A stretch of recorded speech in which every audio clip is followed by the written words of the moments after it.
సహోదరులు భక్తి సింగ్ గారి యొక్క అనుభవంలో దేవుడు ఆయనకు బయలుపరిచిన మర్మములను అనుదినము పంచుకుంటారు. దైవ మర్మములు. మీరు దేవుని ఆలయమై ఉన్నారు. 1 కొరింథీ 3:16. ఎఫెసీ పత్రికలో అపోస్తలుడు దేవుని ప్రజలకు 7 పేర్లు వాడుచున్నాడు. తన స్వకీయమైన ప్రజలుగా నుండుటకు దేవుడు వారిని లోకంలో నుండి పిలుచుచున్నాడు. అందుచేతనే వారిని యేసుక్రీస్తు ప్రభు యొక్క సంఘము అని పిలుచుచున్నాడు.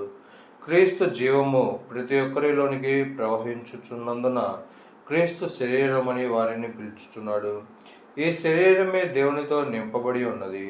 ఇది అన్నిటినీ నింపుచు తానే క్రీస్తు చేత నింపబడి ఉన్నది.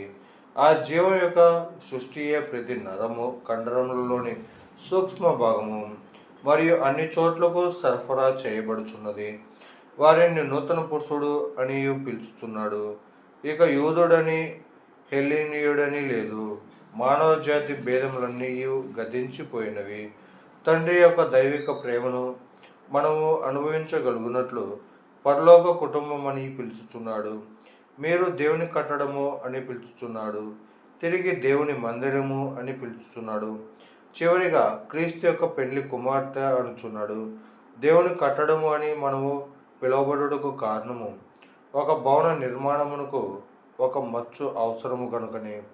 మీరు దేవుని మందిరము అనుటలో కేవలము సువార్త ప్రకటించుటే మన పని కాదు. దానికంటే ఎంతో గొప్ప ఉద్దేశము మనకు ఉండవలెను.